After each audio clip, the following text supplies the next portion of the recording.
اسلام آباد high court کے جن 5 ججز نے پہلے سینیورٹی کا کیس سپریم کورٹ میں کیا تھا، سپریم کورٹ نے ان کا کیس مسترد کر دیا تھا اور جو ججز کی ٹرانسفر تھی اس کو قانونی قرار دے دیا تھا، اور سینیورٹی کا معاملہ طے کرنے کے لیے صدر مملکت کو ریفرنس بھیج دیا تھا کہ صدر پہلے سینیورٹی طے کریں۔ ابھی صدر صاحب نے سینیورٹی طے نہیں کی ہے، لیکن اس پہ انٹرا کورٹ اپیل جو ہے وہ ججز نے دائر کر دیا ہے۔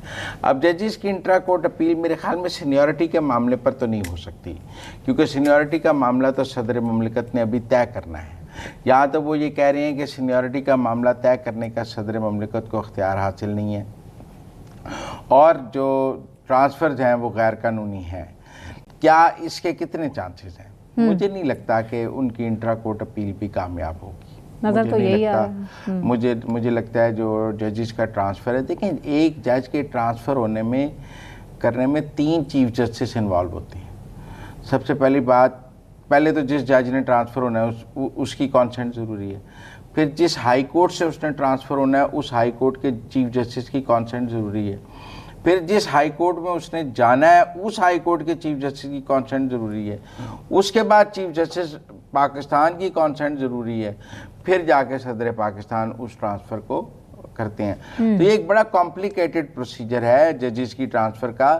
یہ کوئی افسروں کی ٹرانسفر نہیں ہے کہ چیف سیکرٹری نے شام کو نوٹیفیکیشن نکال دیا، پولیس کی ٹرانسفر نہیں ہے کہ آئی جی نے شام کو نوٹیفیکیشن نکال کے وہ او ایس ٹی کر دیا۔ ججز کی ٹرانسفر ہے، اس کا آئین میں طریقہ کار ہے۔ میرے خیال میں انہوں نے جو ٹرانسفر کے خلاف تھا، اور میں نہیں سمجھتا کہ یہ جو 5 ججز کا یہ موقف ہے کہ جب جج ٹرانسفر ہو کے آئے تو وہ حلف بھی نیا لے، یہ تو بالکل ہو ہی نہیں سکتا کہ وہ نیا حلف ہو۔ High court to high court transfer میں نئے حلف کی کوئی گنجائش نہیں، لیکن میرے خیال میں وہ معاملے کو زندہ رکھنا چاہتے ہیں۔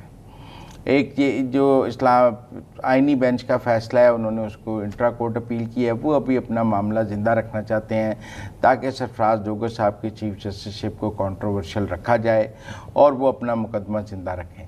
اب میرے تو خیال میں صدر مملکت جب تک سینیورٹی کا معاملہ طے نہ کریں تب تک کیا یہ انٹرا کورٹ اپیل سنی جائے گی، اور اگر یہ انٹرا کورٹ اپیل صدر کے طے کیے بغیر سنی جائے گی تو پھر وہ نیچے والا فیصلہ بھی پوری طرح اس کو سسپینڈ کریں گے۔ اصل میں تو یہ چاہتے ہیں کہ نیچے والا فیصلہ فوراً سسپینڈ ہو جائے، لیکن مجھے وہ بھی نہیں نظر آتا کہ وہ فیصلہ سسپینڈ ہو جائے گا۔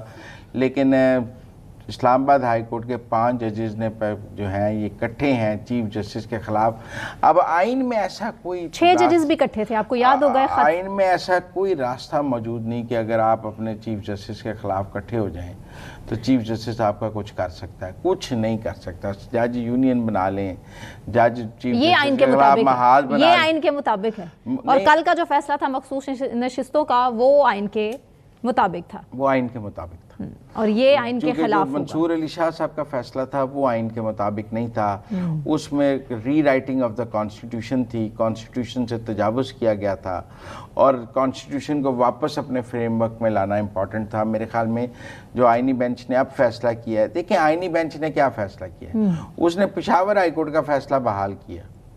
پشاور ہائی کورٹ کے لارجر بینچ نے جو فیصلہ کیا اس نے اس کو بحال کیا، اور منصور علی شاہ صاحب نے اس فیصلے کے اندر کانسٹیٹیوشنل اپنا اختیار زیادہ استعمال کیا، آئین سے دیے گئے اختیار سے زیادہ۔ انہوں نے ویلڈ نقطہ اٹھایا تھا نا، کیا سنی اتحاد کونسل کے حوالے سے جو حکومت بھی بار بار اعتراض اٹھاتی ہے، اور مخصوص نشستوں کے فیصلے میں انہی کو سیاسی فیصلے کرنا نہیں ہے، پولیٹیکل ڈیسیژنز نہیں ہیں۔ جج نے رہنا ہے آئین اور قانون کے اندر، وہ آئین اور قانون کے اندر فیصلے کرے گا۔ اس کے نزدیک یہ نہیں ہے کہ میں کمپلیٹ جسٹس کروں گا، کمپلیٹ جسٹس کے لیے وہ آئین اور قانون سے باہر نہیں جا سکتا۔